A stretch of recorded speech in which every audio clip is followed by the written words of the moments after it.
All 46. right. We're being live Hi. streamed. Yay. So we won't say what I just said. Hi. We're talking Hi, about birthdays. yes. Oh, I don't love them.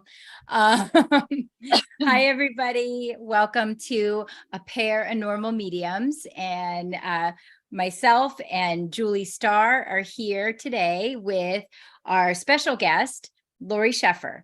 And hi there. Hi, Lori. Hello.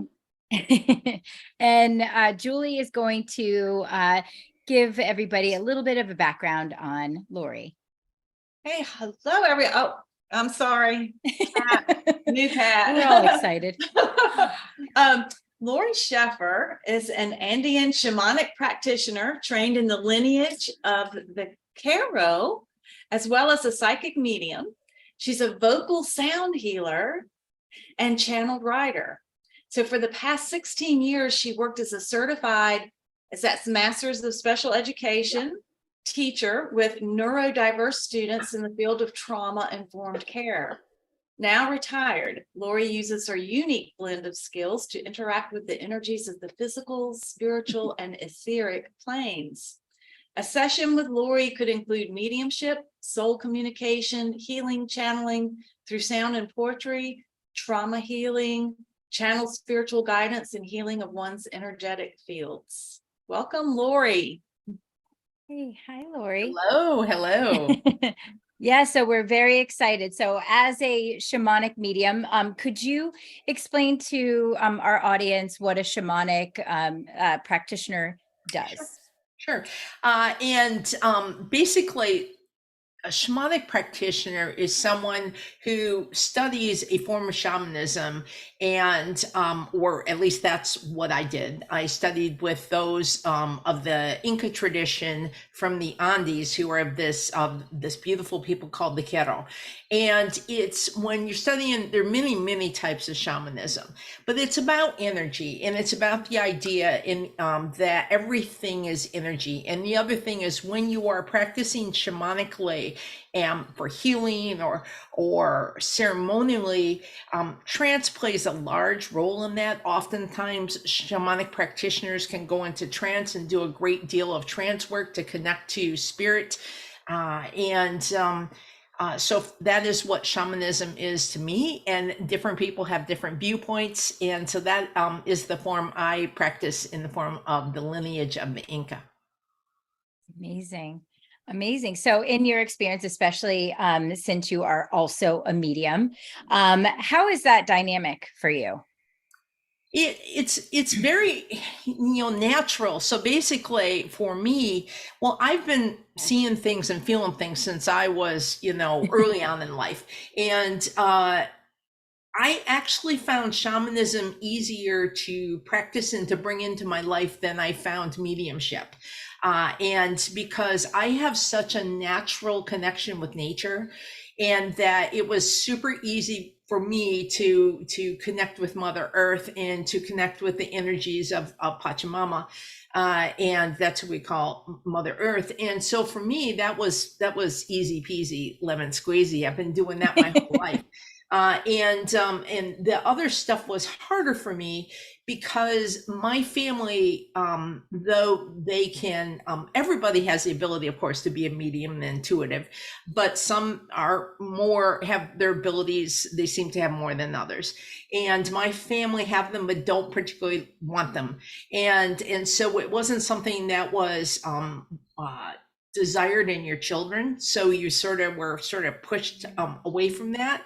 So it was after shamanism, after I became completely comfortable with shamanism, working with the energies of the earth and of spirit, that then my gift, my abilities began to really open up, and I couldn't deny them anymore. I wanted to, but I couldn't.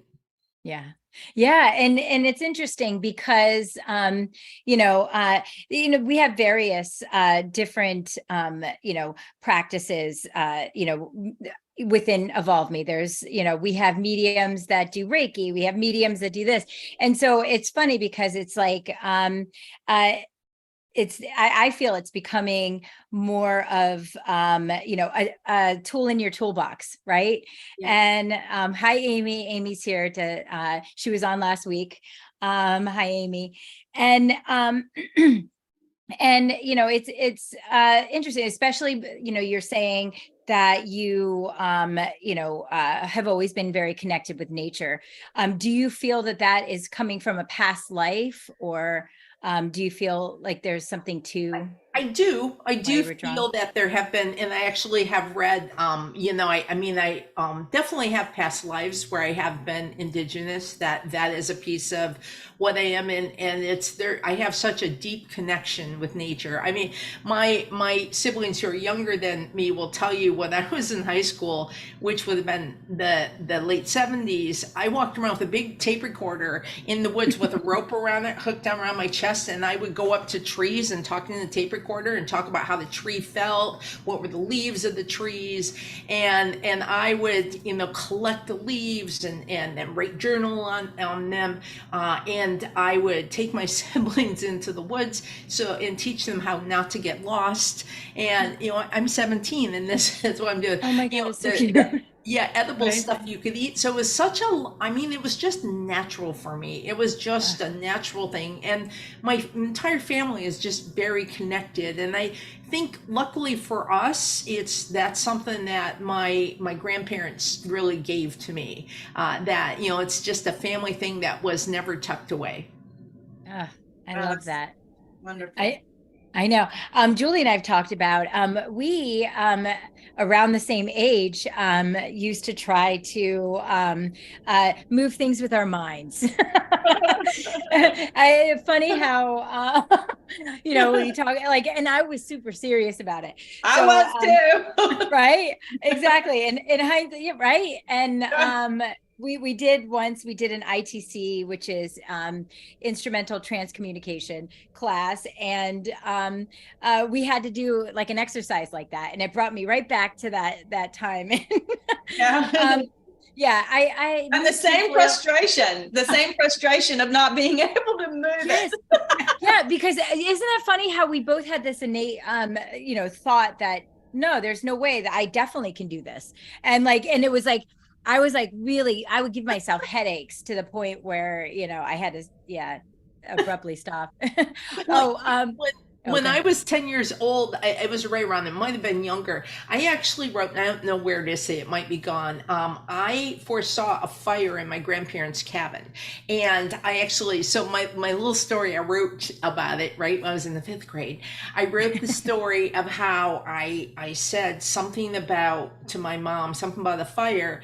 And my mom's like, well, they just had a fire in their house, but I described the fire. Or maybe I described it beforehand. I don't know, I got it, but I saw the fire, and I saw the fire in their cabin. I knew exactly where it started, and no one told me about that fire. I just knew that fire had happened. And so here I am, because I also believed very much that I was a writer before. I was very, very, very much believed that I had been a writer. So I'm writing very passionately about this experience. Oh my gosh, I love it. Wow. That's incredible.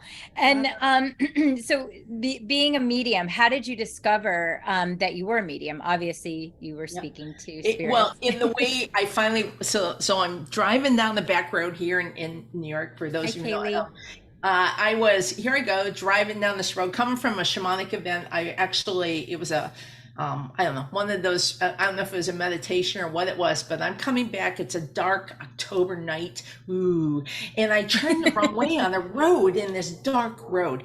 And I realized, oh my God, where did I go? I must not grounded myself. What happened to me? So I turn around these people's driveway, and I pull out, and I pull out back on the road, and I look, and there's a woman sitting in my back seat. Oh my God. And I go, that's like the stuff of horror movies. yeah, Right. and I go, Like, you need to leave. You need to leave now. And she did. And I was like, okay. and I called my teacher, my shamanic practitioner, and I said, this just happened to me. And she's like, well, did you ground before you left that? And I said, yeah, I did all my grounding. She just showed up. And so and things began to happen. This is, there more of this stuff began to happen. And I had no choice. I had to face it. I had to deal with it because it was popping up. I was in Beacon, and there's a very old place, little concert hall, and I look up into this area that was like a walkway up top, and I can see people up there watching the concert, but no one else can see them. I said to my wife, I said, do you see them? She's like, I don't know what you're talking about. And it was like began to happen. And so my shamanic teacher said, you're going to need to do something about this. So I went to a spiritualist church and started to take development classes because I had to do something. Yeah, because and that's an interesting thing. I talk a lot to people about some having experiences, especially early on in childhood, and how that affected their life now, and their fear on those things, and I do feel like a lot of the shows that talk about spirits and ghost hunting shows, they sort of give it a bad name, that spirits are always negative and their experience is always going to be negative. So, it carries on into adulthood. So when you were younger, I'm sure you had experiences talking to, past family members, things like that. How did your family react to that, and how did you sort of put it in perspective? Well, it's real interesting because when I was 2, my right lung collapsed, and to put it in perspective, my poor mom, she was 17 when she had me. She's 19, and so her baby, she was struggling with being a mother and everything. So there she is in the hospital, and my right lung collapses, and I have to, be operated on. And one of the first stories my mom would talk about, well, 2 stories. One is she said they told her I was going to die and to prepare for it. And she said she fell asleep and she had a dream in which Jesus came to her, and Jesus said, you can wake up now. She's going to be okay. And so that's one of the stories. But the other story, she said, I just never shut up. I'm in this oxygen crib, and I'm talking to all these beings who weren't there. I'm just chattering up it, and they couldn't. I would get so excited. Nurses would have to come in and settle me down because I would get very animated and chatty to, my friends. And now I understand. So the end to the story is someone was doing a craniosacral massage on me about 10 years ago. And I'm chilling, I'm having a great massage, craniosacral, and suddenly I relived this experience, and I relived dying when I was 2, and I literally visualized myself separating from my body and saw myself in this like separate space, and very comforted, very loved. And shamanically, often many traditions believe you have opportunities to exit if you choose. You can leave your life if you want. There's doorways that you can leave your life. And that's, one of the things I have been taught. But anyway, I had this amazing experience. So I called my mother and I said, Ma, did I die when I was 2? Oh, you didn't die. You stopped breathing, Wow. What? Yeah. Well, you died, and wow. So you had a near-death experience. Yes. Yeah. I've had several, but that was the first, and that was so. I was in as a child in the house we lived in. I was very afraid because I saw a door next to the wall where I slept with my bed, and people would pass through this doorway. And I would tell my mom, I says, Mom, there's a door there and people are coming in, and I would become so afraid I would go stay in her room. But always, I saw people passing through that doorway. And and then I shut it down because it was just too much. Yeah. And that had to have been terrifying, for you. How old were you then? I was anywhere from even like 4 or 5 years old, and I would sleep on the floor in my parents' room. My father would kick me out of the room, send me back to bed, and so I would go sleep in the closet in between the rooms, and And yeah, very terrified. And I I just would see things. When I was 10 and 11, we lived in a house where my room was in the basement. I was petrified because I would hear noises all night long outside my room. And I was convinced that there were one of those big furnaces that you could walk around. I was convinced that there were people down there because someone had died in that house. So, oh yeah, there are definitely people down there. Yeah. So it was so hard for me. It was just so hard because that's why I've always said the thing on this is, I don't know, I don't do that whole ghost thing, the whole paranormal thing, because I've just experienced so much in my life. Right. Yeah. And that's an issue with children who are open and that they're seeing these things, especially if their parents don't accept that or understand that this is not imagination, or this isn't, just because you had too much oxygen to your brain because you're in an oxygen tent. It doesn't help matters. And it's no wonder that so many kids shut down like that. Yeah. Yeah. Absolutely. So when you shut down, were you then just stop having experiences? Well, How did you shut it down? There was so much, there was a lot of I grew up in an alcoholic home. My stepfather was an alcoholic. So I developed another technique. And that was that I started to have what I call novels in my head. And instead of like that, I created worlds. So at night I couldn't sleep. So I would create these like whole worlds where I literally with different lifetimes, and I would just enter these worlds and live in them. And so I don't know if I shut it down or if I turned on something else. If I ended up turning on something else, I'd be such a part of these worlds when they would end, literally to the point of like living out lifetimes or alternative lifetimes. One is with these beautiful ancient turtle people where I was shown these storytellers and lived this whole thing, and when they would end, I would literally grieve them and then move on to the next one. So I developed a new that was my coping mechanism for everything for a long time, and then that became a maladaptive behavior. Then I just said, you need to be present, no more of this. It sounds like from a very early age that you were actually doing shamanic journeys, like naturally doing shamanic journeys as a distraction from the spirit stuff. Yeah. Right.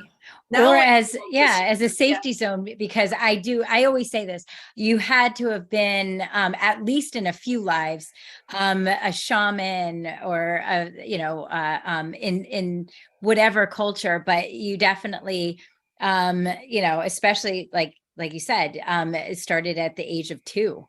So you didn't have to be trained. You were already a shaman. Yeah. Your soul's already a shaman. You're already doing shamanic work, and the shaman is that go between the real world or the living 3D world and the spirit world. You were doing that already.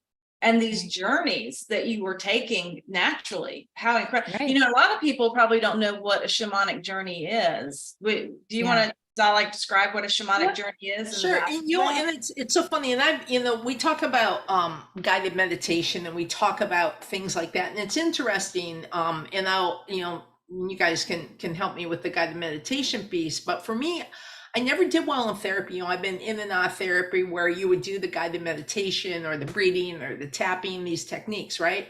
And it never worked well with me. And then when I got into shamanism and we started to do, so oftentimes it can be with drumming, you can have the beat of a drum, and then you're guided to go on a journey for a reason. Hank Wesselman was the very first one I went to one of his classes and learned to journey through him.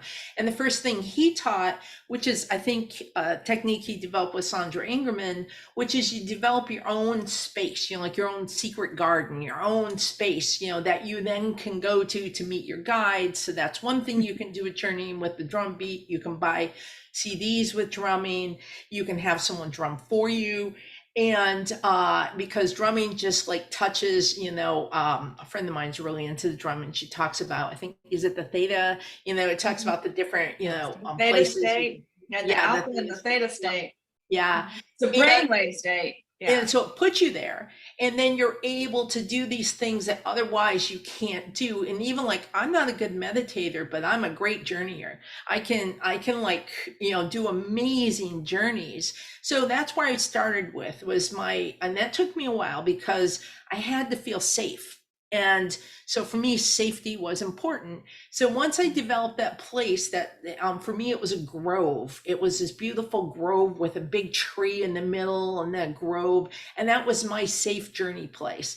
I don't really need it anymore because now, I'm beyond that. But journeying is for different techniques. I use journeying to help people to meet ancestors, loved ones, to meet their soul, to receive messages. And it can go to the upper world, so the upper world, as we often think of as the divine energies. I mean, it's one way to do it. And then the middle world would be the tree beings, stone beings, plant beings, water beings, the ancestors, the mountain spirits. And then the lower world would be Mother Earth. And that's just a basic, but you can journey to any of those or all the above. And then to receive messages, to meet someone and all those sort of things. Wonderful. And so, what do you, just for the listeners, what is the difference between a guided meditation versus the journey? Like is it the drumming itself, or is it, for people that want to know, especially like astral travel, is that similar to astral travel, or how does? That's intriguing. We love to frame things into boxes. Yes. We love to do that. And so like for me, I think I was doing astral travel before I knew what astral travel was. And so there was no journey in there. I would just like, boom, be somewhere. And then, and to me, I would have more of a conversation about trance and astral travel in some ways, that's where I might, go there. You think of guided meditation. For me, that's more contained for whatever reason. For me, oftentimes that's sitting up in that meditation space. And that is, you've got someone or you've got a tape guiding you through the meditation and you're, it's like a journey, but it always felt different to me. It's like, and I think the rhythm of the drum, and I do channel sound to help people as well. Sometimes I combine all these now in my work when I'm working with people, and I, mix them up now, but in its purest form, I think that's really it. It's the idea of the guided meditation. I mean, you guys are more meditators than I am. Yeah. Well, it's funny. And how I always kind of describe it, it's like a guided meditation, you're visualizing it, you're, in a sense, you are feeling it, but in a journey, you are there, you're experiencing it, you're feeling the vibration. Right. And just like you said, you can go off onto your own, journey. It's not like something that you, are guided to do. So you're not following like a map. And and I think that experience is profound. If you can get a shamanic practitioner like Lori to do a journey for you, definitely try it if you haven't. But yeah, I thrive on vibration. I love the feel, and I love to feel and be there. And for me, I think that's why I love journeys. And I like to start off with like, kind of a basis. This is where you start off, and then you let it go. Yeah. And I think I'm sure you have these experiences. Do you often, when you're giving a journey, do you often go there with them? Do you get into that space? It depends. So, and it depends on the intent. So All right, so you have a group and you're working with a group, and so it helps to start them on their way, and it depends on the level of the group. And the other thing that I say to people is you got to let go of judgment, and if you're not following along and you fall asleep, that's okay. Just that's completely okay, because that's what you're meant to do, and that's completely what you're meant to do. So the first of all, we have to let go of all judgment, and that sometimes you'll take people to a place, and then somewhere along the way, like you could start, like a classic journey might go, okay, we're going to follow this orb of light, we're going to go through a gate, we're going to take a trail, end up at a stream, and now you're invited to come into the stream to wash yourself off, and maybe you've met a guide along the way. People do it with bridges or whatever, and now you're walk out of the stream on the other side, and now for me, that's when the real journey begins. It's like, right, and it and so at that point, you can lose people right there. People can say, I got so caught up in the fish, I didn't hear you after that point, right? And it's just, and then if I do that type of work, I'll bring them back to that same stream, bring them back in at the end, have them once again cleanse, and then follow the light and come back into the body. I don't always do it that way. It really depends, but it's real, it helps to have a routine for people. And going into trees is also another way, finding a beautiful, hole in the ground or a cave. And it really has a lot to do with what is the intent for, for the journey. Absolutely. I found these journeys to have psychological benefit, because the difference too with the guided meditation is you go on your own journey, and it's almost like it's a waking dream. It just you're just on this waking dream, and it takes on a life of its own, but it's so rich with symbolism, with layers that you can unravel and find the meaning and the purpose and what it's pointing to in your own life that needs healing. Yeah. And I found, recently I've been doing journey work more with people, but as a shamanic practitioner, I do a lot of soul healing, working on people with a lot of trauma work, right? And one of the ways to do that is through a soul retrieval. I like to explain it like maybe it's even you have a theme in your life, something that you feel is holding you back. And I'll go, one of mine, I just felt like, I think at my core, and it took me a while to get there, at my core, I wasn't worthy. I wasn't worthy to have this fabulous life, right? And you have all those, and it's,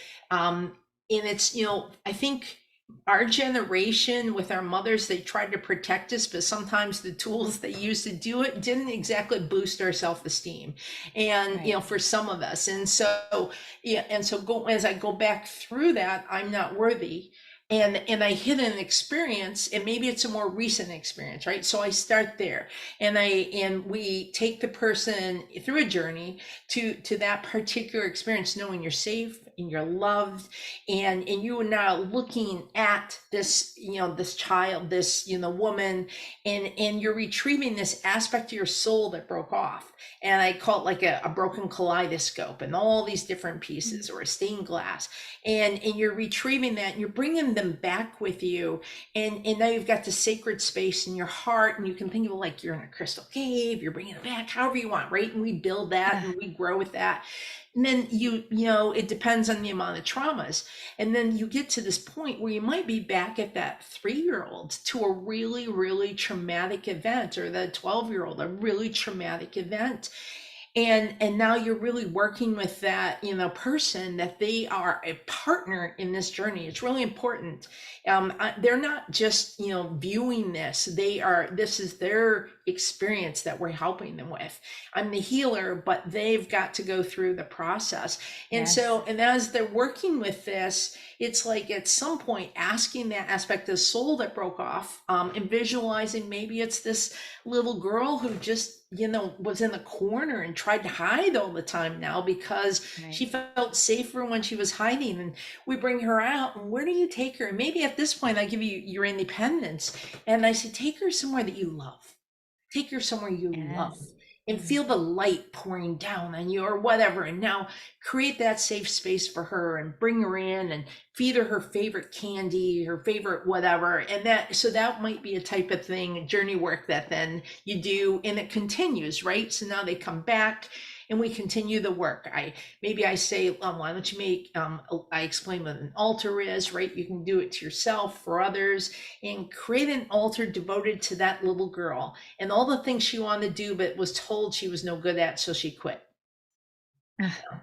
I love that. I absolutely love that. Yeah. And that's actually my favorite self-healing technique is Julie and I had were taught in in some of the classes that we were taking how to we call it a subconscious house. And I actually offer that subconscious house clearing. And it's very similar because you're working with your subconscious mind. You're guiding the client to go on this journey with you. And they build this house and what the house symbolizes, what it looks like.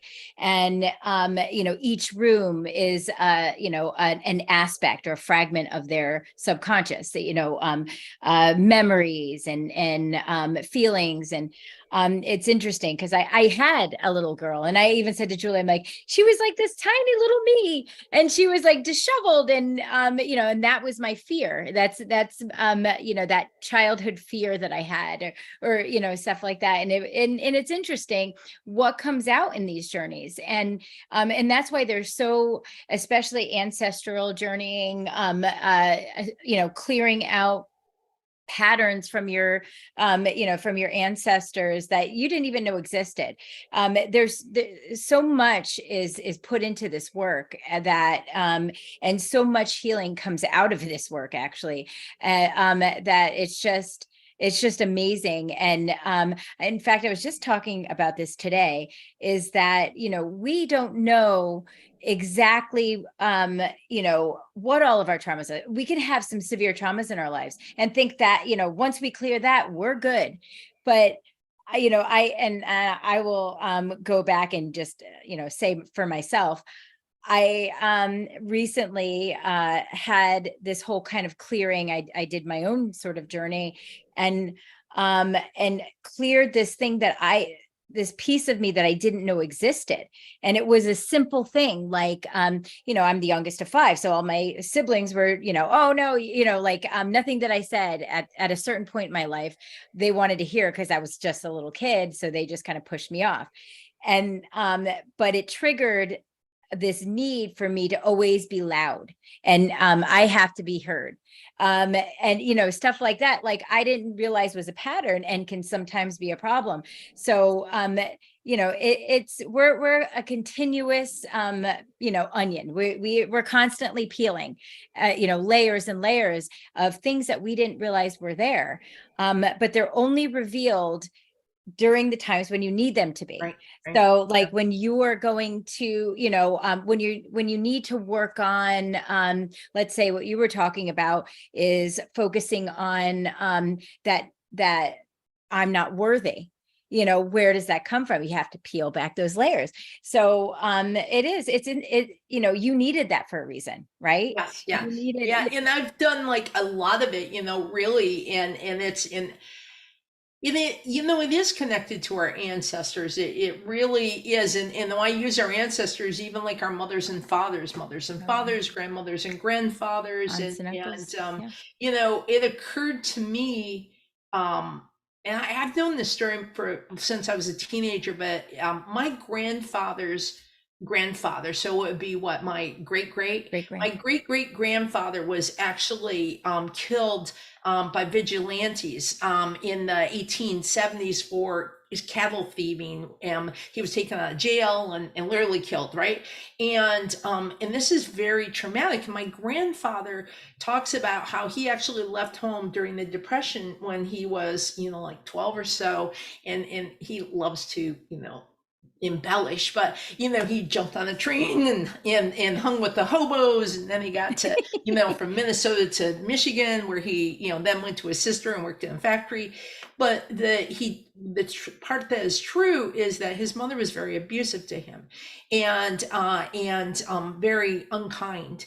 And when you peel back the layers of that story, you have a woman who was a little girl whose father was accused of cattle stealing and was killed by vigilantes, right? Right. And that's a traumatic event. And my grandfather, and this is like a family story, but my grandfather was afraid sometimes to sleep because his mother would show up in his dreams at the foot of his bed. And so there was all this fear around that my mother had as well, over dying and all this stuff. It was interesting, and to me it's like I can take it right back and go with the work and just go, oh my gosh. So I've done some work around that and healing that, and the trauma, the ancestral trauma around that event is just tremendous. So we have those things, in us, and that really impact us. We don't even know it. Yeah. And sometimes you can use journey work to help receive some of this information too. You could go somewhere to a beautiful fire and invite the ancestors, and what information do our ancestors need to tell us, and do something like that. That would be a cool one too. Yeah, absolutely. And you think, right? Yeah. Yeah. And it's funny as you talk about it, that echoes generation after generation, if it's not healed. You think about something happening early on in the 1500s that could potentially create this wave within that family line that you didn't know existed. And it's funny, in my life, my mother's generation, they never talked about anything. We didn't know about anything. We talked a lot and we had these great stories as long as they were happy or made them look good. But as I got older, we're peeling back layers of some things that were extremely shocking and traumatic, which I can see how it has affected even the way I view things, but had made me somebody that tells my kids everything. Right. Which was not the case. You weren't allowed to do that. And you were supposed to, keep it all in. Yeah, exactly. Yeah. And it's interesting, how all this has played into my mediumship, because I just had an epiphany, last week. I was doing something for someone. I've always known this and had a hard time explaining it. And, the way I work as a medium is, I connect with the ancestors. I actually ask your ancestors to come in, and I call in your ancestors, your guides, and all your loved ones. And what I realize, and I think a lot of us are doing this, is when I'm connecting with your loved ones, I'm really connecting to their souls, right? And yes, they do carry they can give you the evidence you need as a medium to connect with them. But what I really want to do, and I think this is a shamanic component for me, is I want to connect with all the knowledge they've ever had, as soul beings, all the lifetimes, connect to that, and then use that to bring in information that can enhance your life, that can create healing. And so for me, that is how I think I have blended the two. And then using the journey work in the sense, or variations of, mom could come in for you, and there she is, I can feel her. And then information comes in that's it could be very traumatic ancestral information that I've brought in about places, events that have happened, and historically, and related to the ancestors, and how that has impacted the family. And I remember one time, it was a particular Italian family, and they came here, and they had this expectation. They wanted everybody to still speak Italian, and live in this little Italian bubble in New York City, and never change. And there was a lot of judgment on the, I think it's the second generation, right? Where it's like, second generation to be born here, you need to marry an Italian man, you need to, Yeah. and it's like, and it had created for this person, and you could feel it, you could feel it, you could feel all these attachments. And so you're not only just like trying to bring in information that this person wanted to know, but there's a lot of healing that it needs to happen for everybody, because and then trying to do it in a positive way that is, doesn't bring fear, but brings love and healing. Right. Yeah. Yeah. And acceptance. That's it. Just Absolutely. talk about the ancestry. That's, to me, just so fascinating. And being able to tap into the ancestors and what some of those traumas actually were. The family, there is a thing called the family subconscious. So it's a collective unconscious mind for the entire family going way back. Right. I would love to find out what some of my ancestors were doing. I know. We're going to have to book with Lori. I know, right? Well, it's so interesting, because I think that one of my first medium teachers talked about how what helps us to be mediums is our experiences and what, we've been through, what we've learned and all that stuff. And I started out my career working in HIV/AIDS, and I, went back to be a teacher, and I became, I was a history major. I got my second bachelor's in history, and really focused in on from the printing press forward, and applied that to study my own ancestry going back and through all the generations. And I think because I have such a passion for history, and I have such a passion for, the study of genealogy, I think that it's like their ancestors go, we got a live one here. We're going to use her because she knows her stuff. Yeah, I love it. I love it. Well, yeah, I actually have had sessions with Lori, and I will say she is amazing. So now I'm thinking, now I want to go back into my ancestry with you and see what we. Yeah. So look out for that email. You can have fun. You can even do that as a group, right? You could do that as a group journey where you, I'm visualizing, right? You could make the journey. So, you invite them to the fire, right? That could be a fun one. And you're all at the fire, and then you sort of go off with your ancestor and let them tell you a story. Oh, I would love. Julie and I love that. That was what used to be our favorite thing in school. So I would often I would be done right in the beginning. I'd be like, the only thing I remember is you're walking through this, you're opening a door, and then I was done. And then you're out. Yeah. Out in a trance. I don't know what's going on.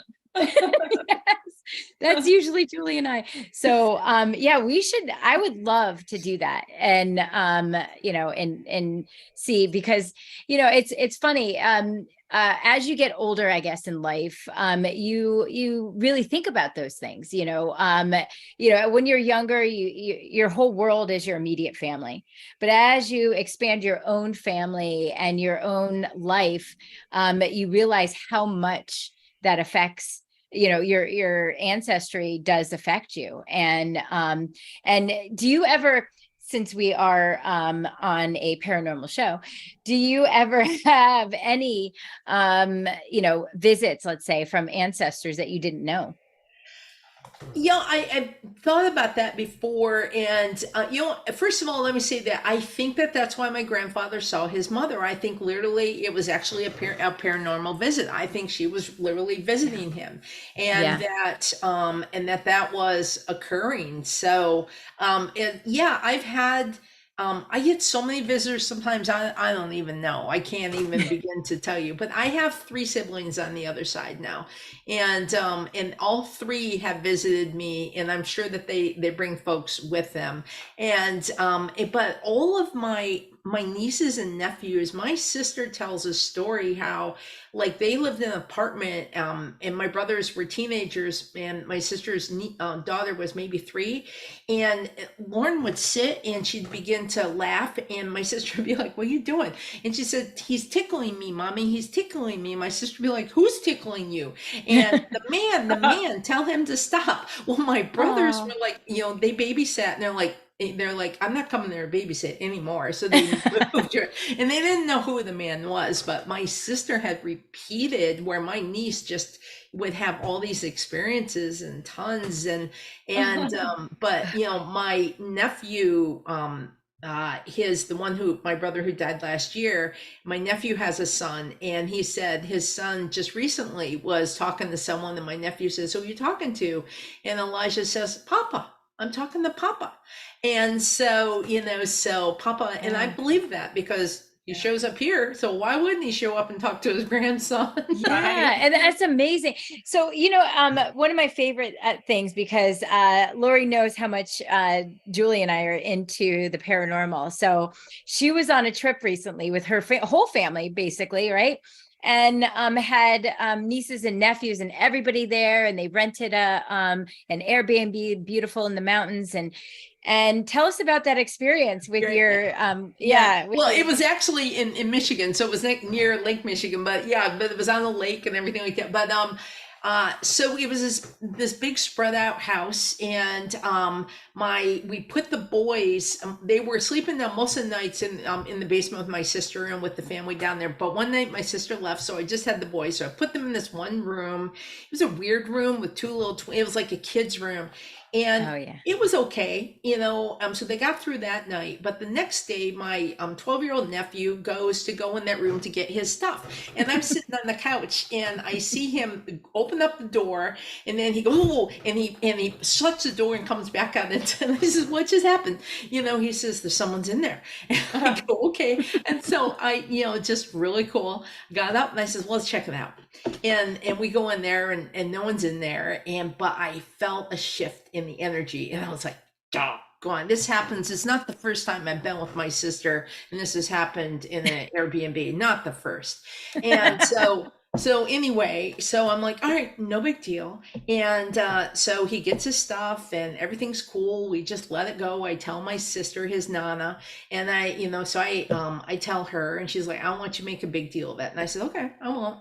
Well, then the little one, Jack, is 9, and he we had a lot more people, so he spent another night in there in the bed, and I tucked him in, and I went to bed, and he got up and went into bed with his Nan downstairs, because she said, what's wrong? He said, well, the door was open, and he says, I thought it was my brother sitting in a chair outside the room, and he says, but it wasn't. It was some man sitting in a chair right outside the room, just sitting there. Yeah. And so, and then Jack realizes it really wasn't a human. And so Jack goes down and sleeps with his Nan. And once again, we didn't feel like it was a big deal. I went into the room, next day, and I'm like, the whole smell had changed in the room. It was like a whole different temperature, a whole different smell. And so I had a conversation with them, but it was cute. So Jack would still during the daytime go in there, and that was like he loved to play in there with the toys. But he made my sister go in and open all the closet doors to show him what was in there and to do the whole thing. Then my 83-year-old father comes 2 nights later and spends the night with us, and he sleeps in that room. He gets up next day. He said, that was the worst night of sleep of my entire life. I wonder why. Right. And I was, and I was having, because I wasn't feeling it on the same level. I felt it, and I knew there's something there. And I'm like, you guys, I love you. I respect you, beloved ones. Help them to go where you got to go. Do the whole things. And don't bother me when I sleep. I'm telling you right now. Oh my gosh. And I so did have some interesting experiences in Airbnbs. I've had, oh my God. Yeah, there are. You could do paranormal investigations in Airbnbs. I said the craziest one I ever had was near Sedona, right? And I didn't sleep at all because it was just constant with the voices and the pictures, and then there was another one near Georgia I was in, and one of my guides flashed in a little sign that said ghost. I said, oh yeah, I already know there's a ghost in here. And because it was touching the blankets. It was like touching my legs and stuff. So Yeah. yeah. And don't you hate that? And that's like one of their favorite things. I got that bubble because I'm telling you, I don't want you in my space. It's like, and because have you ever been like sleeping and suddenly you feel them right over you? Even in my own home, I've, been through that where suddenly there they are right over me. Mhm. Or you Right. feel your bed pressed down where I've been sleeping and felt my bed pressed down and someone's Yeah. sitting next to me and I'm like, you gotta go. You know? Yeah, exactly. Well, for me, I always try to, at least if I'm going into a place like that, is it okay that I'm here and, let me know and I'm here, but it's just like anything else. If a human, like somebody living, well, they were humans too, but if a living person was touching my bedspread or sitting like this, I'd be just as freaked out. So Yeah, I try to, right. right? I mean, that would be It's really not- weird. Yeah, In your exactly. space. They're in your space. Yeah. They go, Yeah. push them Yeah. back. Push them Well, back. when you were starting Evolve Me last year, as you remember, last September, I was with my brother who had cancer and was dying then, and my brother was a flight nurse, and so he dealt a lot with the dying, and he would talk to me about it, and he would say, I can see them when they leave the body, but he didn't, and he had cameras in his own house, and he said, there's a particular boy. It's when he lived in Michigan. There's a boy who lives here, who no one else can see. So he would actually, it would show up on the cameras and all this stuff. So but my brother, he talked to me about this and he could do amazing things, but he didn't really want it. It was weird. He wanted it when it was around me, but he didn't like talking about it with anyone else.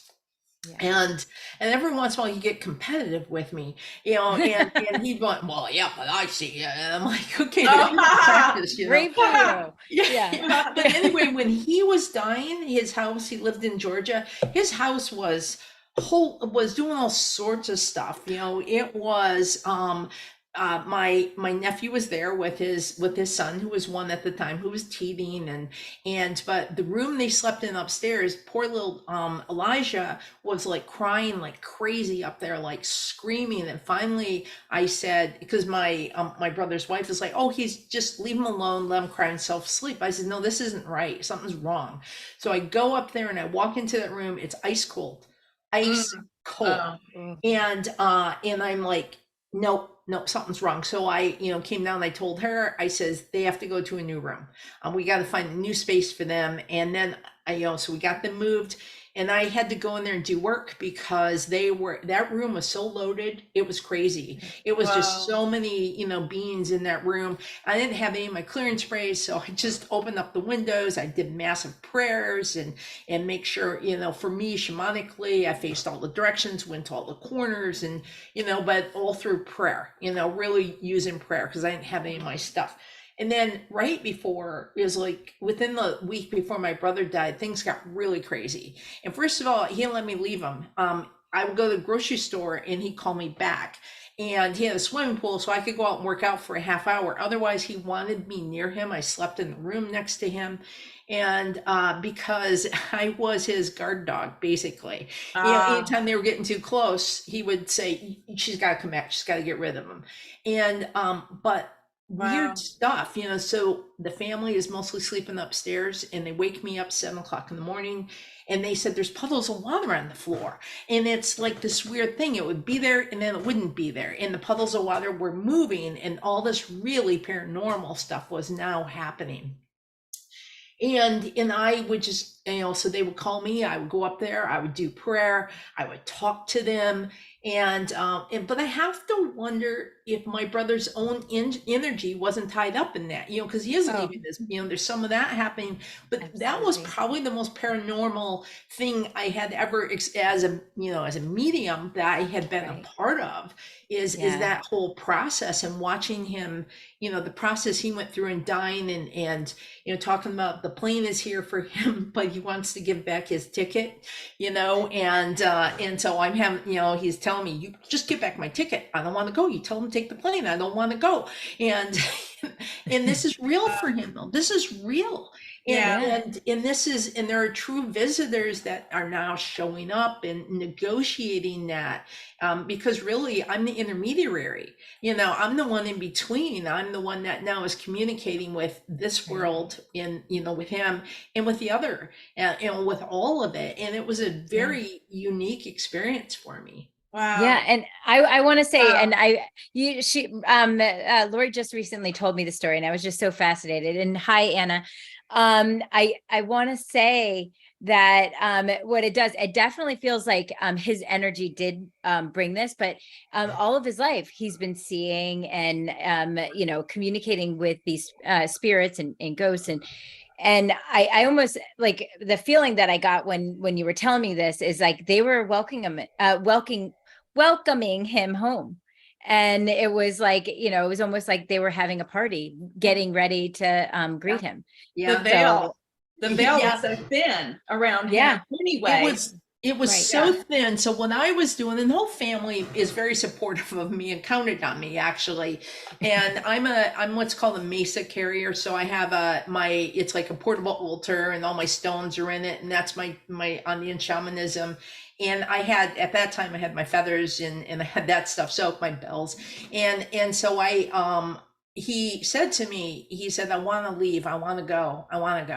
And I said, okay. I said, you okay for me to work on you? Are you okay for that? And he says, yeah, I want you to. So like 1:00 in the morning, it was like a week before he died. And I came down and did the death rites for him. And that means unwinding his body and doing the unwinding, doing the prayers so he can, release. And, then he wanted to get back his plane ticket the next day, but but it was a constant, and working with him, and it was fascinating though, being there and being the one to guide that journey. And I, it was very hard losing, of course, my little brother, and that was my second brother to lose. But I also feel so honored, it's an honor to be able to do that. For him. Yeah, that is Oh, one of the most yeah. beautiful stories that we were very new when you were going through this experience, and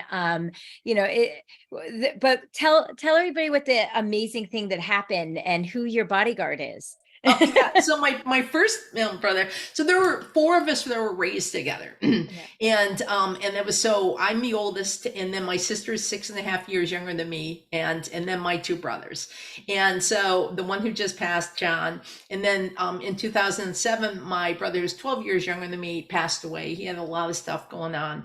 And that was, of course, that was a big one. That was just, they're all big, but in different ways. But he showed up here right away. First of all, he was supposed to come out here. We just bought this house. He was supposed to come here and help me cut down some trees. And he was supposed to bring his son and our niece, my sister's daughter. And then he died like 3 weeks after we bought this house. And so he never got here.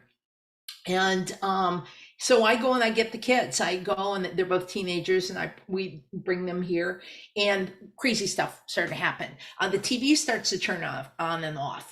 Wine glasses are jumping off. Yeah, all the stuff, keys are missing. He's active. He is so active. So that's like before I'm even a medium. So finally I become a medium, and I'm working on, having a guide and stuff like that. And I'm in a session and with a woman who's lost her brother.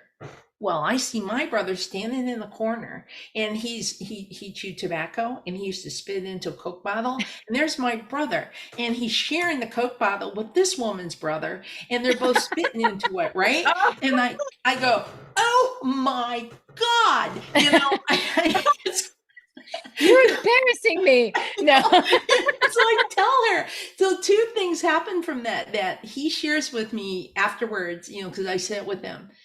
And he says he was in recovery, and he says that his job upstairs, his way of describing it was he was in the rooms in the sky, and that his job was to help those who were crossing over. to come to the rooms, and to, that's his job, to make it easier for them to cross over. And I still get emotional about it, but he decided, he attached himself. And anyone who's read me through the years, I know, and it will say, you got so many people around you, I can't even get through. And well, he's my bouncer. He's there and he's got his arms crossed and he's my bouncer. And I have to tell him to back up to be able to be read by someone, because he's so close. And so I had a knee replacement in 2017, and I had someone come in and do Reiki on me right after, the surgery, and because I wanted to make sure. And I'm seeing all sorts of stuff. Of course, I'm also on some drugs, and and I'm going, gosh, this, so she walks in. I said, excuse me. I said, no, it's gonna sound crazy, but can you tell me what you see at the doorway? And she's like, okay. And I said, I'm a medium. Just tell me what you see at the doorway. And she says, well, she stops for a moment, takes me serious, and she says, yeah, there are spirits at the doorway. And she says, but they can't come in. I said, that's my brother. He's the bouncer. He's keeping them out.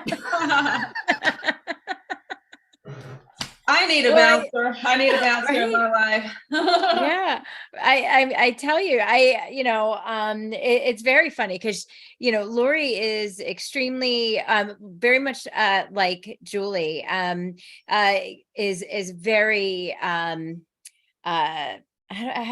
I want to say sensitive to, I mean, we're all being mediums, we're sensitive, but Lori's particularly sensitive to the energies around her, and sometimes really has to, she'll leave hotel rooms and things like that, because it's almost like suffocating to her. Mm-hmm. So, and that could be a really difficult experience, which again goes back to what we were saying before, where when you're a kid and you were actually really scared, seeing spirits, but now you embrace being a medium and a shamanic practitioner. Do you remember the exact time that you just switched and was like, okay, now I'm okay with communicating with them sometimes, but how did that? Yeah, it was funny because when I'm able to honestly look at it, when I worked in AIDS, I lost people all the time. It was 89 when I started there. And I actually, one in particular, she was dying, and I was able to visualize and saw her dying. And I saw a doorway, and I'm like, because I'm leaving my body, and I'm just not, at that point, I wasn't really in control of it, and I'm leaving, but then I was told, you shall not pass. No, not really. Not those words, but anyway, that'd be funny. But anyway, I was told I couldn't go any further.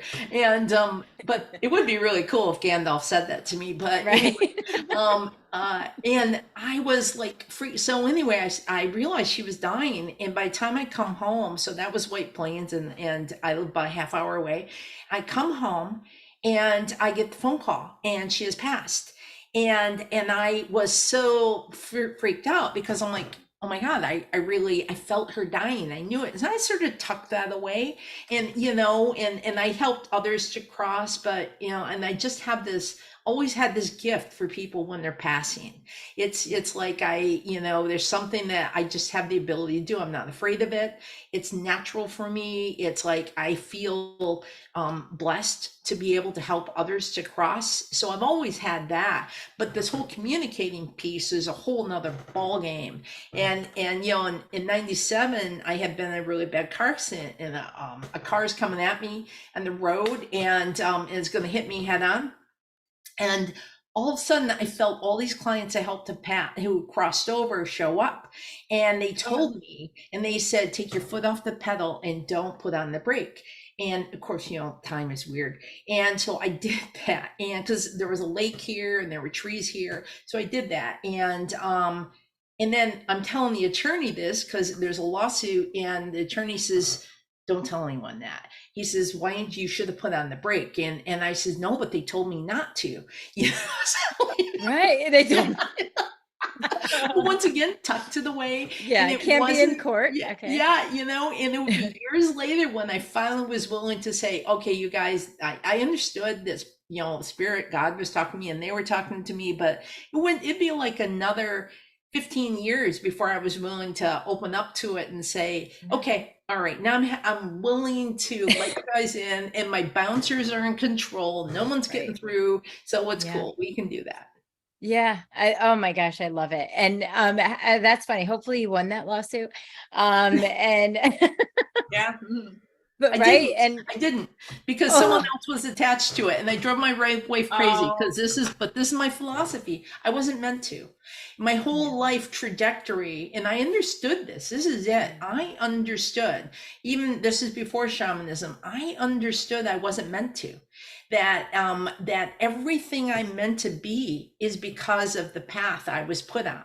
And Right. so I just let it go because I understood that this is what I was supposed to do. right. And that's it. I'm always, you know, even before I knew as a medium now, I've always communicated, right? And known that there's this force in my life that guides every aspect of my life.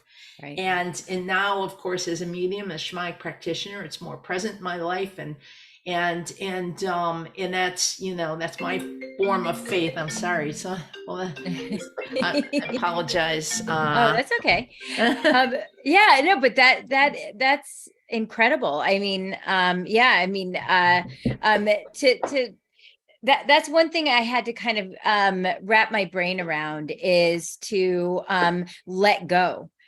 Because I don't think I could be here where I am without learning that, because well, one, I was always very type A, and I always talk about that. But I do now know when it's time to let go of certain things, where now as I see like mistakes or something that I saw that I thought were mistakes that I made were actually I'm seeing it from the other side now. And I'm realizing that yeah, it sucked when it was happening, but it actually, in fact, I was thinking about this with my mother passing away. It was like that was probably one of the most debilitating moments of my life. And at that time when she passed, I couldn't get out of my own just regret and just grief over it. And now I look at it as it set the stage for other things.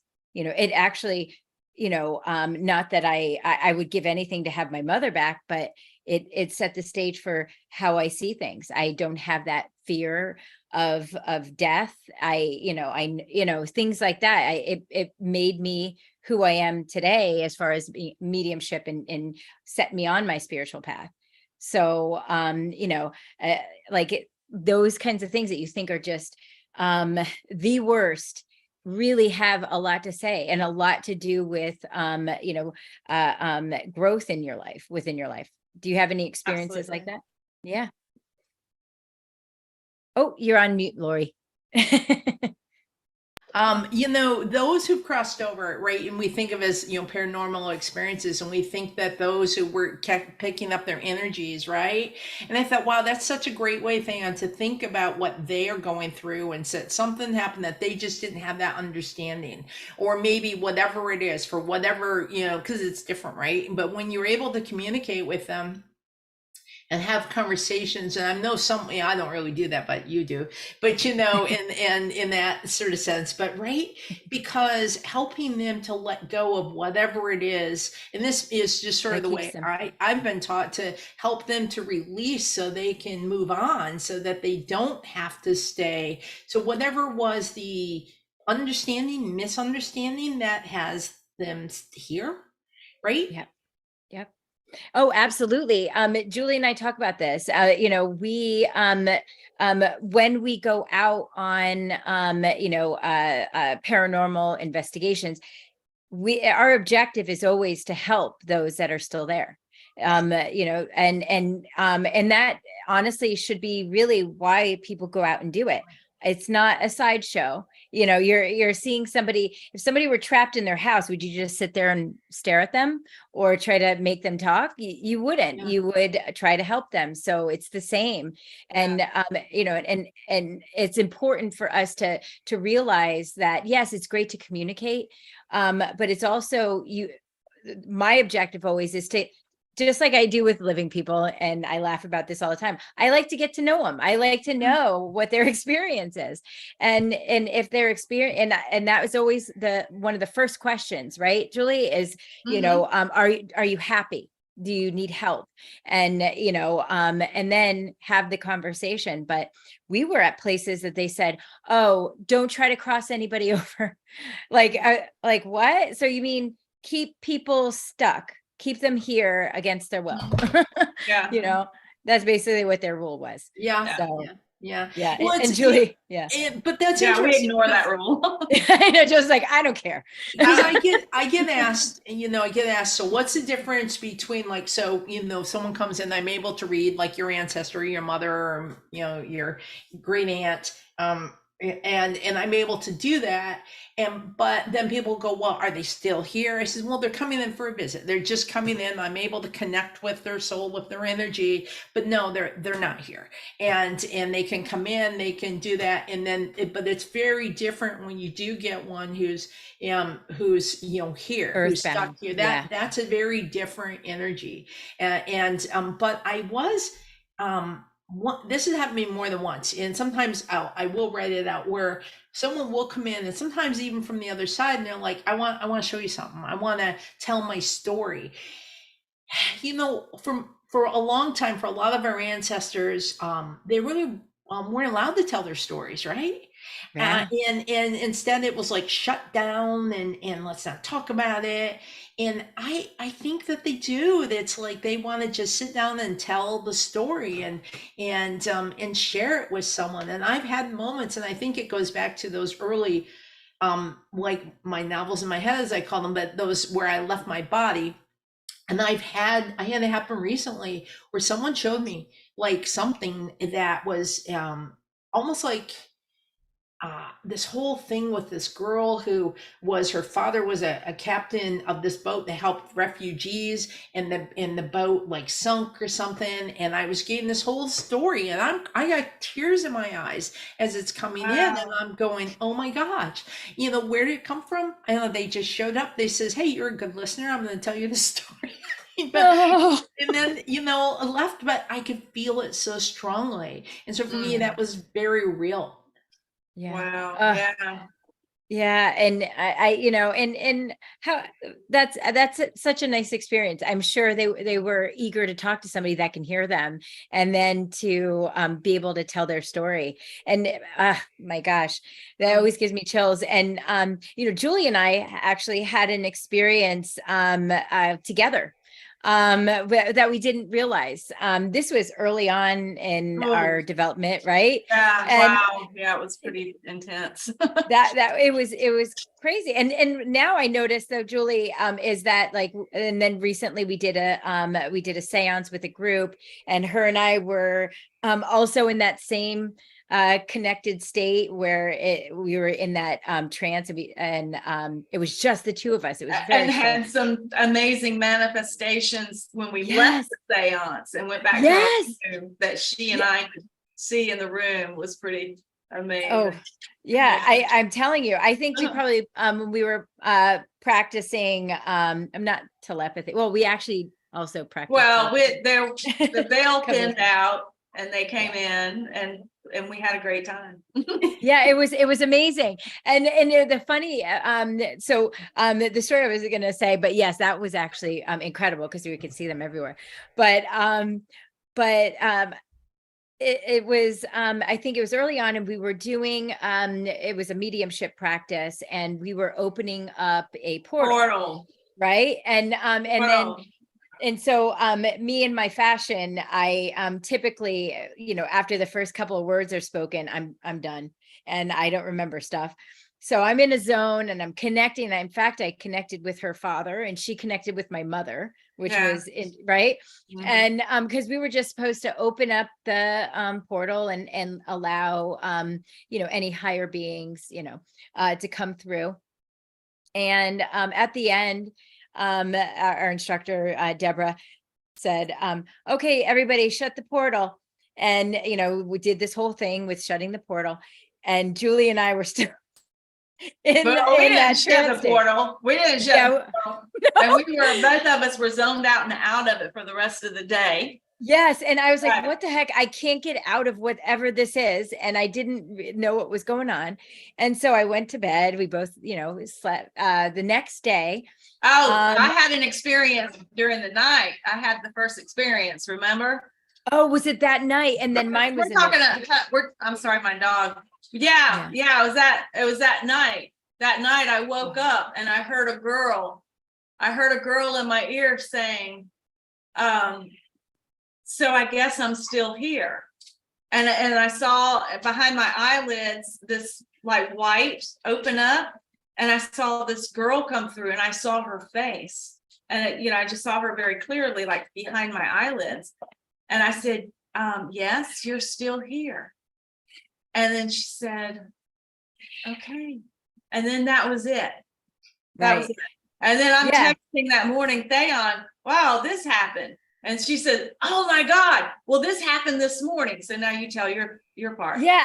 So it was funny because without giving a name or location. Oh, we tracked down. We tracked her down. Yeah. And so I had, and it was funny because Julie sent that text when I was in mid typing the other one. And I was like, send, and like just with my eyes just shocked. So I'm in meditation the next day. I'm trying to get out of this, whatever the heck it is, because I'm still in this daze.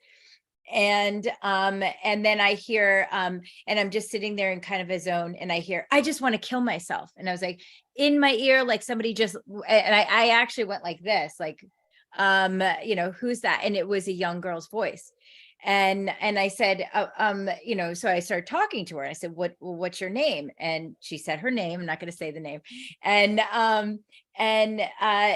she began to kind of tell me the story. And she said, that she had, she said 18, like she died 18. And I thought she meant like the 18th. And I was like, okay. And she goes, just please tell my parents, I'm so sorry. I didn't mean for this to happen. And she went down this whole thing, and I could see her face, and it was this young, beautiful girl. She was maybe 17, I think, years old. And, it was something I really needed to do. As soon as I wrote that, Julie, and I read Julie's, and I was like, oh my God, what did she look like? It's the same girl. Yeah, it's the same girl. Yeah. And so she is like, she pointed out the two zoned out ones. Is like, oh yeah, that's where I go. Yeah. We ended up rescuing her, though. We didn't contact the parents. It was not the right thing to do. But we ended up doing like a 3-way mediumship reading to bring her in. And so they're reading her, and then all of a sudden I'm channeling her. And she's speaking, and I'm like, she's speaking through me, and I'm hearing, and I'm like hearing her like, no, that's not right. Like something she said, this is what it is, or, and was really getting that information. Just so sad. Basically a victim of bullying. And she killed herself. She had already killed herself. Yeah. So we helped her cross over. And our thought was we definitely, she wanted to relay this message to her parents, and it was important for us. So we did a little research on them, and also did that sort of reading. And there was it was a lot of denial within the parents that had we done that, it wouldn't have gone well, and it would have just brought up the whole purpose. More. Yeah, the whole purpose was for her to go to a higher plane. She left. Right. I saw her leave with Jesus. She saw her leave with Jesus. Go to a higher plane, and then she can come back later somehow and speak with her parents. But I was sick for 3 days after that. The energy of that was knocked me on my butt for 3 days. Yeah. I couldn't do anything but just like rest and sleep. And I just felt so sick after that. But I haven't channeled like that since then. Yeah, I know. And, it's funny. And now, whenever we, do these, that is our objective, is to, cross them over. So I think that was our first, our first crossing over together. It was. Yeah. They have to want to, right? They need absolutely. to want to, and I think that, it's interesting because you have that, but I've also had experiences when we bought this house, which is actually, it's got those old stone walls, because it's in the New England area. And, and I was standing outside and I felt these indigenous people walk right by me. Right. And this is before I was in mediumship. They're going to go right by me. So these people next door had owned their house for like 50 some years. And it was a house that dates back to the 1880s or something. And I said, this is going to sound crazy, but I have to ask you a question. And it was the woman who lived there. And I said, what was this before? And she says to me, well, it's where the cows were, it was the cow pasture of the big farm that had been here. I says, oh no, it's something else. It's something else. It felt like it was a very important pathway. But what was weird is and this is like where my first experiences, some of them into that whole idea of seeing the other side in this way, since was shamanically, is that I would see them. And I was doing ceremony once at someone's land and doing this deep work. And we're doing fire ceremony, shaking our rattles and the whole thing. And suddenly I see these indigenous people in the woods and my friends. I start to walk without even knowing that. I start to walk towards the woods and it's dark and my friend Jonathan stops me. He's like, where are you going? I said, well, the fox people, you see them, don't you? And so these indigenous people had shown up and I would just see these people. And I think that that's very different from like a visitation, right? That's a very different thing. But I would see, that I don't know if you want to call it, they'd come back for visit and echo what, but that sort of stuff. And I see a lot of that. And it's in those sort of things, which is very different from that. But I do make sure, when I'm working, to make sure I close myself up when I'm done. Yeah, absolutely. And that was the one of our first times really working in a group and just opening up a portal. I do blame Deborah. She's an amazing journeyer. I was done. I'm like, I don't even know where I go, but I want to say this, absolutely, because you are connected, shamans are about the energy.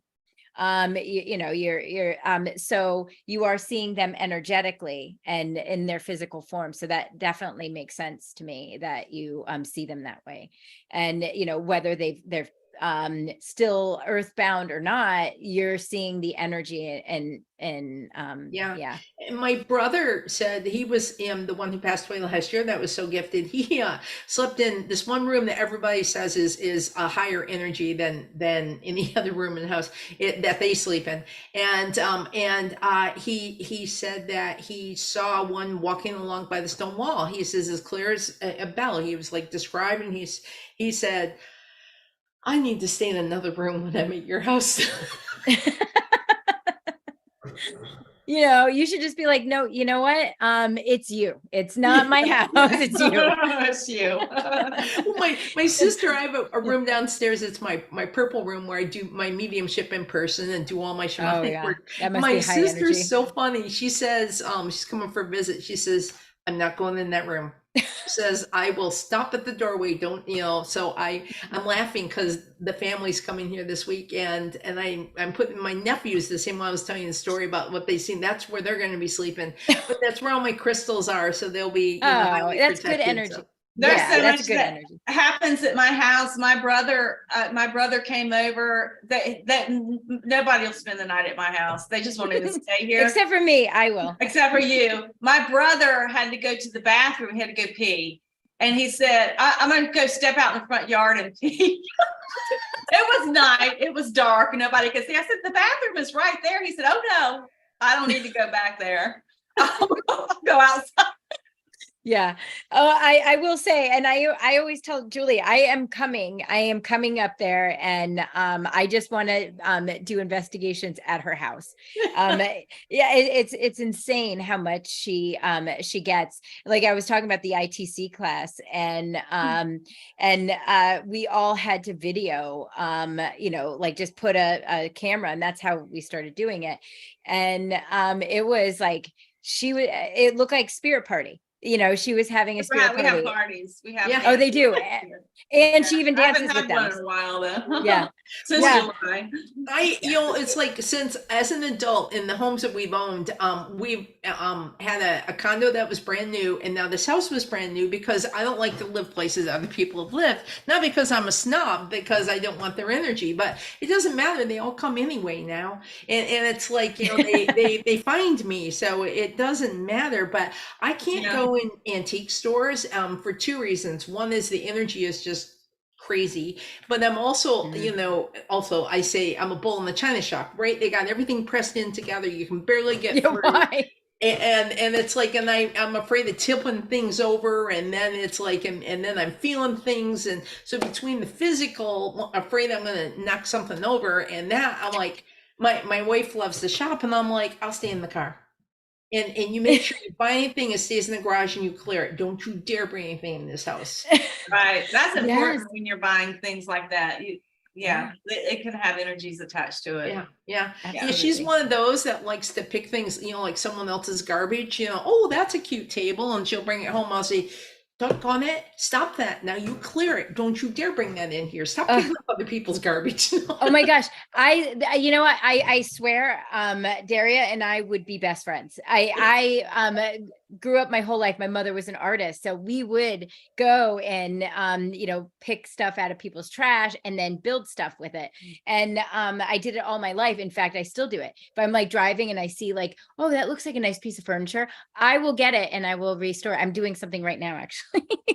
but yeah. But of course I clear it, but I know what you're saying. Like it's, it's hard to go shopping or even driving down the street with a woman like that. Because I'm like, do you think we have, I remember having my kids, and my youngest was like an infant. I'm like, I saw this dresser. I'm like, come on, let's just like put the dresser in and like, he's like, we have the baby. I'm like, okay. All right, can we drop them off? And then you go get it. And but like, it's I don't know. There's something about it's funny, what you repel, I'm very drawn to. Yeah. And right? It's very strange, because I enjoy I showed Lori the other day, that the mirror that I have, like a portal and all these orbs coming out of it. Oh yeah. I actually, I was talking to her and Amy goes, you shouldn't have a mirror there. There's, the energies in that. And I'm like, I don't know. I sleep really well. I don't, like I'm good with it. It's almost like, I as a kid, like I said, I had those experiences. I would see, my grandfather and a few things. And I always felt almost, drawn to it, almost attached, like obviously, at some point we were all there, so maybe I'm just remembering back or whatever, and feeling that connection with it. But yeah, I'm a little bit more cautious. I do a lot of protection, so I don't just like, hey, spirits, everybody talk to me. Yeah. But and there's some on some of the things that Julie and I have done, some of the paranormal investigations. There were times when there were known negative spirits. One that was particular was keeping this whole group of spirits there. And even the spirits were like, don't go there, don't go in there, because he had this specific room, right?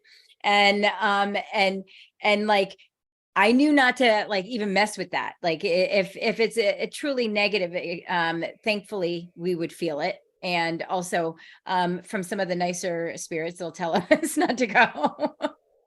But yeah. And that's why it's nice to have bouncers, I'm telling you. I love my bouncers. People laugh at me over that, but that's really what it's like. And you know what? For me, it's sort of a shout out to my working class roots. You know, it really sort of goes. Well, you know, think about this. Your brother experienced all that. Both of your brothers did, but your brother probably you know, knows how sensitive you are, and that's why he Yeah, needs to be as yeah, tough as he is. yeah. Yeah. He was, you know, in this, the youngest one. The interesting thing is, right before he died, he was had been an asthmatic, you know, and he was born in, I think, 1974, and so the asthma medicine back then isn't was steroids, and Yeah. so he had given me a call like a few days before he died, and said that they said his bones were breaking down. He was in a lot of pain, and it wasn't good. And he was in recovery, and he was doing fabulous. And then we got the call, and it was an accidental overdose. He had, you know, taken something for the pain, and it, you know, took his life. And but it was just really in being able for him to come in and communicate with me and talk to me on such a level, and that was just amazing. And for his role now in my life, because I was his, you know, both of his, you know, sisters, my sister and I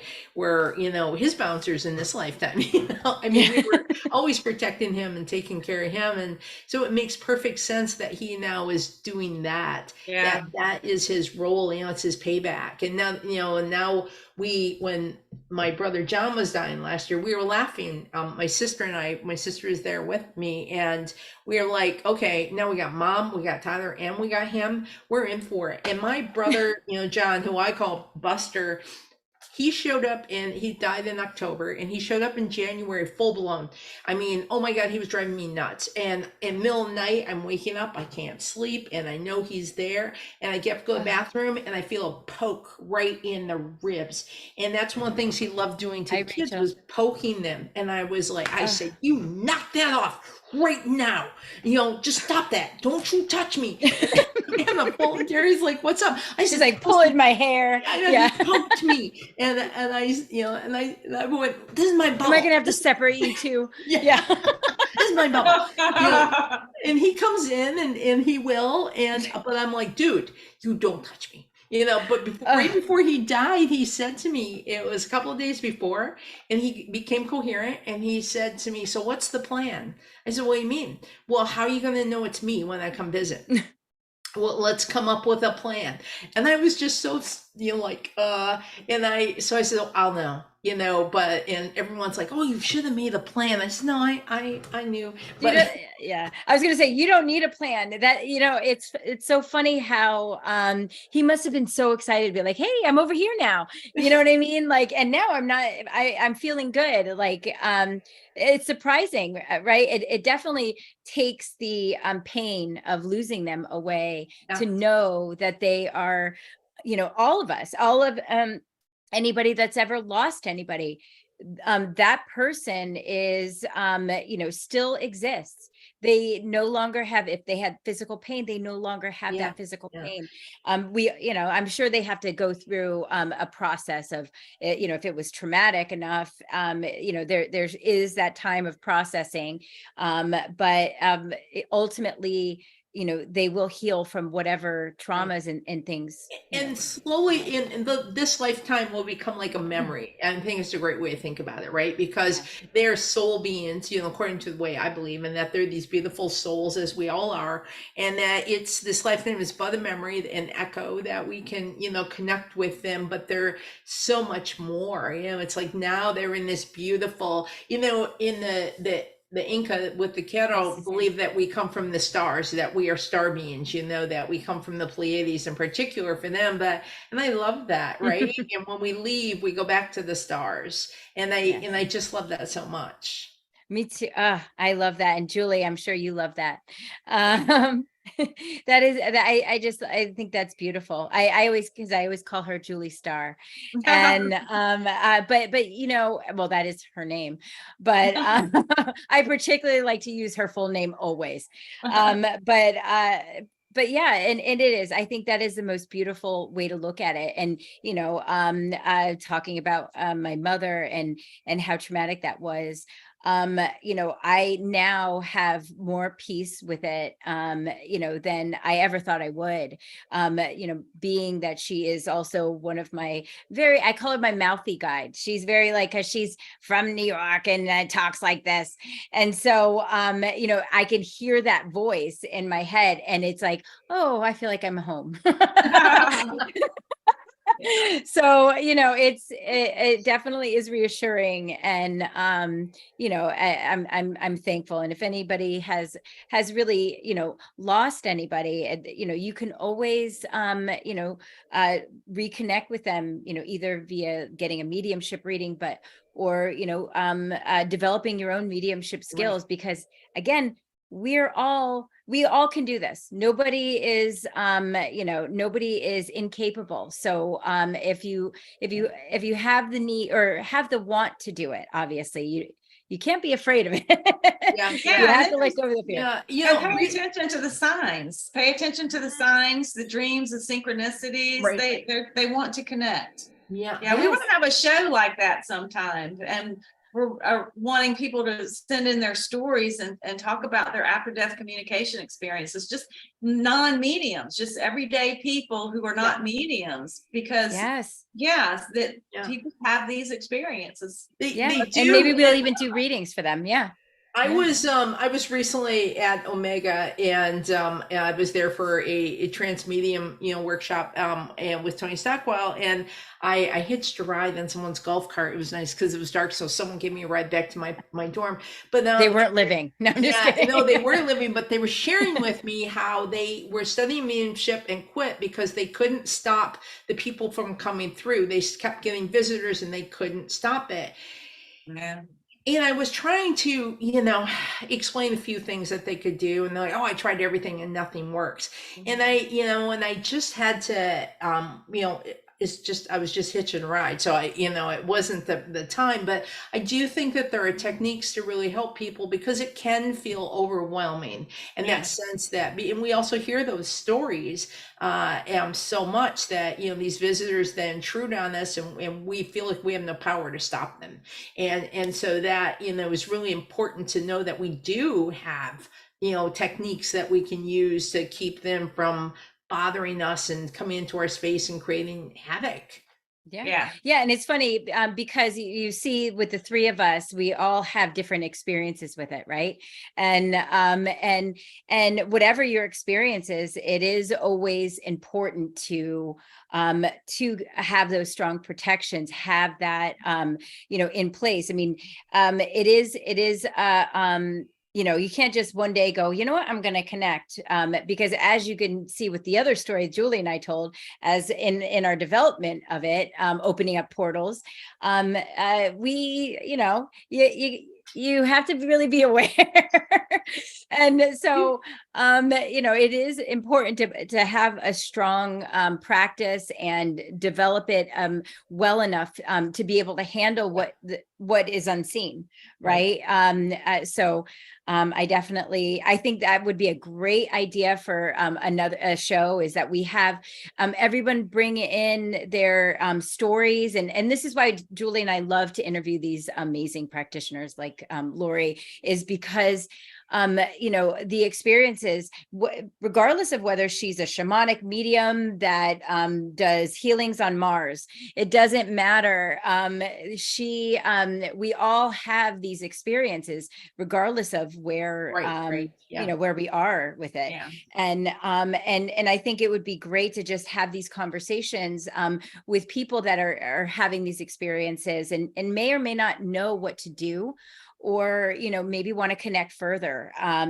So that's one of Julie and my favorite things to do is talk about these experiences, right? And to experience them ourselves. But yeah, I'd love to do that as a next show. So all of you in the audience, feel free to message us, on whatever, either YouTube, Facebook, direct message us, and we'll get your information, and we'd love to bring you on the show.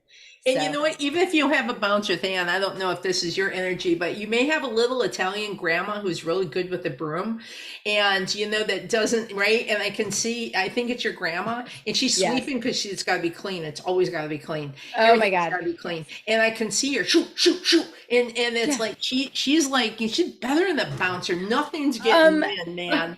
You're so funny. Yes, and she did that with the dogs and the children. So she would like shoo, shoo, and I swear she was the roughest lady. She like owned OTBs and like restaurants. So she's like the serious Italian.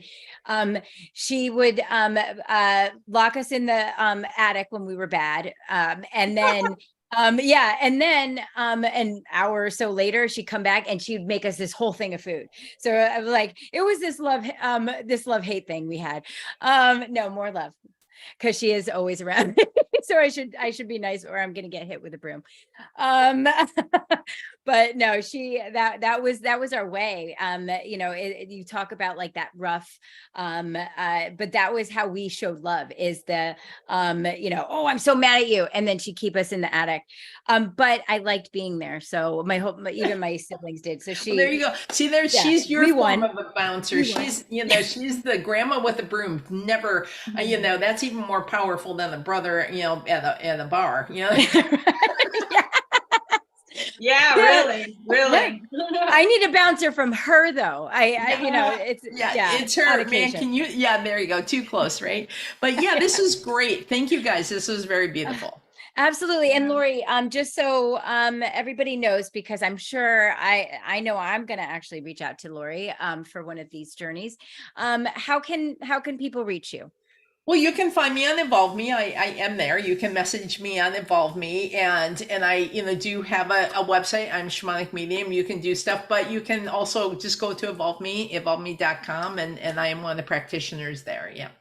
Absolutely. And Lori's just amazing. And like I said, even other mediums like to go to other mediums. So I'm dearly, you're gonna have to do something with Lori, because she's amazing. Yeah.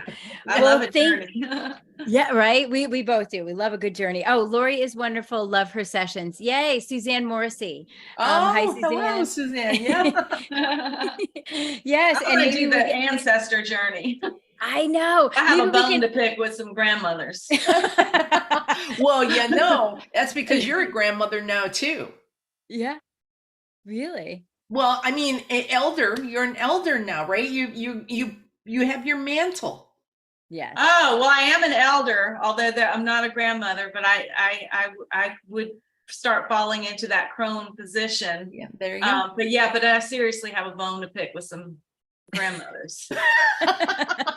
Well, right? That'll be for another day. Well, we'll yeah. Let's call in grandmas. Grandma, I want to know why you only played quarter bounce with my sister and not with me. No, I want to know what this thing is I've inherited from them. So. Yes, well, her grandmother was like a medium that would do seances and things like that. So this is why Julie always has spirits rolling around in her head. So, and there's Norma. Hi, Norma. She said, "Oh, great. Yay. It was so nice to have you guys all join us for this amazing show, and to see Lori, and you have to come on and do a journey for us one day. Just for we need to do it like a group journey. Yeah. I fixed it now so I can drum through my Zoom. So I'm all set. Yes, that's right. Yes. Awesome. Okay. Awesome. Well, thank you, Lori, and I will see you later this week. All right. Thank you all. All right. Bye, everybody. Bye-bye. Bye. See you. I can't get there. No, we're not live. Bye.